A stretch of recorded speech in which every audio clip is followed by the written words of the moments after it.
Hello everybody, we're coming close to the end of term one. It's been a rather extraordinary term for all Catholic schools in South Australia, and I'm sure that as families you're looking forward hopefully to a break. The Easter season is nearly upon us, and that's always a special time in our school communities. I wanted just to touch base today about a few things. One is the end of term, and as you would be aware now, there is a pupil-free day planned for Holy Thursday next week, and I want to acknowledge that that has probably been a bit difficult to manage for some families. I want to thank you for your patience and goodwill in allowing us to have that time and space to be able to plan for next term, and as you know by now, also the first day of next term is also a pupil-free day.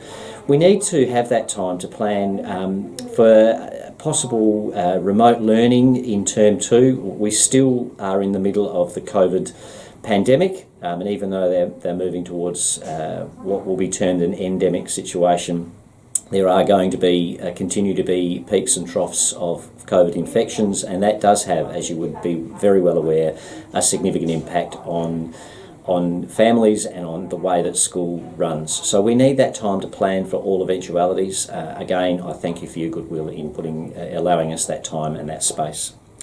I just want to acknowledge a couple of very important and exciting things that are happening as we come to the end of the term. One is that we've welcomed our new transition students to school. We've had a couple of visits already. These are the children who are beginning school with us in term 3 in reception, and I'm delighted to have welcomed them to school.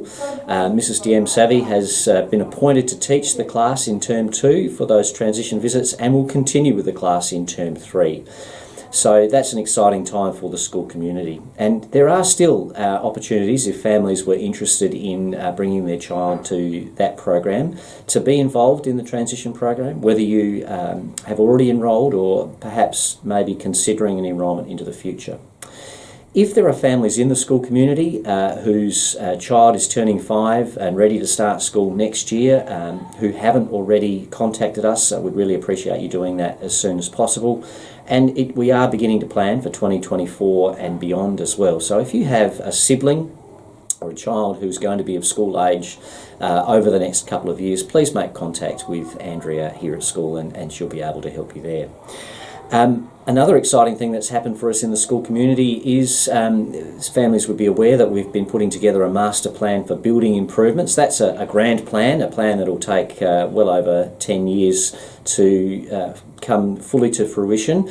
We've been given approval by the Archdiocese for those master plans, which is a very exciting time, particularly as it enables us to begin planning for the first stage of that building program, which we're really hopeful will be undertaken during 2023, and that, broadly speaking, will be a rebuilding and a redevelopment of the early years learning community. A very, very exciting time for the school community. So as we come to the end of the term, again, my sincere thanks to all families for your patience and your goodwill this term under extraordinary circumstances. I wish you all a happy and safe and holy Easter and school holiday period. We're very much looking forward to reconnecting with you as term 2 gets underway. Thanks everyone.